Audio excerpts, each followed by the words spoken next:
안녕하세요 여러분, 들숨날숨 MC 정사랑입니다. 지난 시간은 만성질환 중 하나인 고혈압에 대해 알아봤었죠. 아직 보지 못하신 분들은 여기 위에 링크에서 보실 수 있습니다. 오늘은 고혈압만큼 흔하고 무서운 당뇨병에 대해 알아보려고 하는데요. 역시 대구 복십자의원 송현욱 원장님과 함께 하겠습니다. 안녕하세요. 대구 복십자의원 송현욱입니다. 사실 저희가 이전에 당뇨병에 대해서도 배웠거든요. 당뇨병은 혈당, 그러니까 혈액 속당이 비정상적으로 높아지는 병이죠. 네, 맞습니다. 우리가 음식을 먹으면 혈당이 오르게 되는데 이걸 낮추는 인슐린이라는 호르몬이 정상적으로 분비되지 않거나 수용체에 문제가 생겨서 작용 효과가 떨어지는 것이 바로 당뇨병입니다.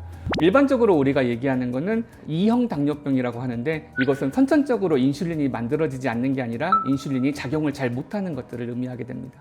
네, 고혈압과 마찬가지로 당뇨병의 환자의 연령대가 점점 젊어지고 있다고 해서 저도 주의를 기울이려고 노력 중인데요.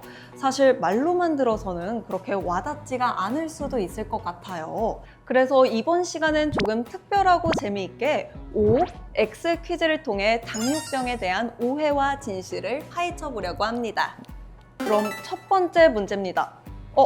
이거 저도 궁금했는데요. 당뇨병의 직접적인 원인은 단 음식을 많이 먹어서이다.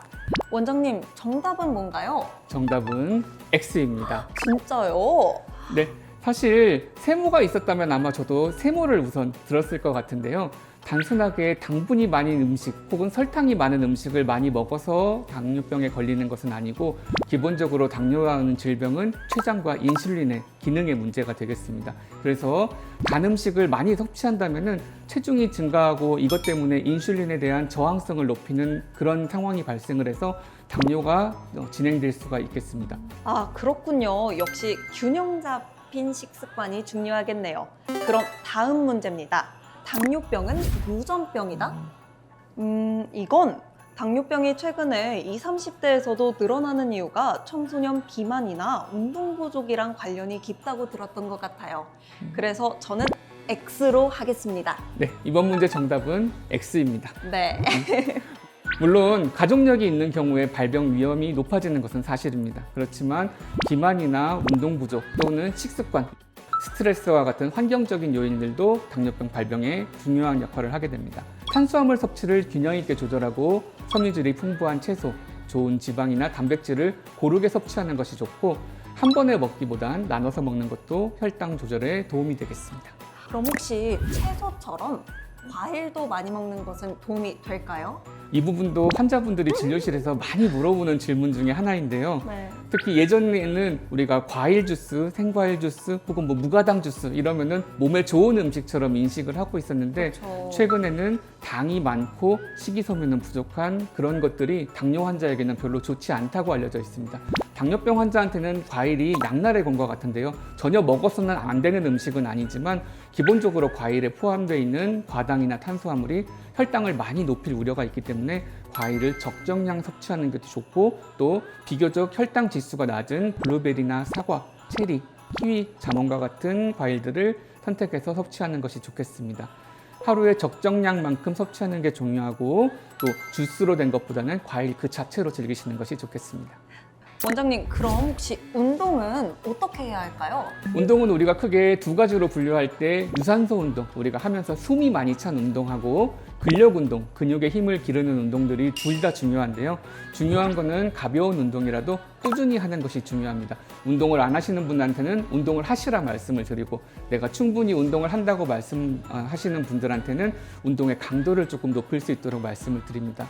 또한 운동은 하다가 안 하다가를 반복하는 것보다는 일정한 간격으로 해주시는 게 좋은데 월, 화, 수 운동하고 화수 목금은 아무것도 안 하는 것보다는 월, 수, 금, 일 이런 식으로 운동을 해주시는 것이 적절하고 이 운동을 적절하게 해줌으로써 인슐린 감도성을 높여서 혈당을 자연스럽게 낮추고 체중도 감소하고 이렇게 하면서 당 조절도 자연스럽게 잘 되는 그런 좋은 긍정적인 효과가 있겠습니다.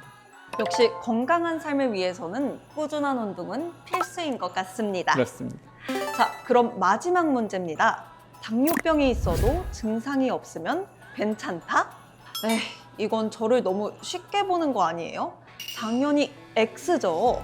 네, 이번에도 정답은 X입니다. 당뇨병의 제일 무서운 점이 바로 이런 것 같아요. 처음에는 증상이 별로 없거나 혹은 당뇨에서 흔하게 느낄 수 있는 다음, 다뇨, 다식, 소변을 자주 보고 음식을 자꾸 찾게 되고 피로하고 뭐 이런 증상들이 나타나게 되는데 가벼운 증상이고 그냥 일상생활에서도 흔히 있을 수 있는 증상이기 때문에 잊어버리고 잘 지나치기 쉽거든요. 그런데 혈당이 높은 상태로 계속 유지가 되고 있다면 눈이나 심장, 신경, 발 이런 곳들에 합병증이 생길 수가 있어요. 특히 심장병이나 뇌졸중 같은 심혈관 질환들은 당뇨병 환자가 일반인보다 걸릴 위험이 2배에서 4배까지 높다고 알려져 있습니다. 그래서 치료는 내 증상을 가지고 판단하는 게 아니라 당화혈색소 같은 검사 수치를 가지고 판단하는 것이 중요합니다. 당뇨병도 생각보다 훨씬 더 무서운 병이었네요. 정말 평소에 건강을 관리하는 것이 얼마나 중요한지 느끼게 됩니다. 우리 병원과 보건소, 복십자의원에서 혈당 검사가 가능하다고 하니까요. 가족 중 당뇨병 환자가 있거나 평소에 쉽게 피로감을 느끼거나 비만, 운동 부족이신 분들은 꼭 정기적으로 검사를 받으시길 바랍니다. 그럼 오늘은 당뇨병에 대해 알아봤고요. 다음 시간엔 고지혈증에 대한 내용으로 다시 찾아뵙겠습니다. 감사합니다. 들숨날숨!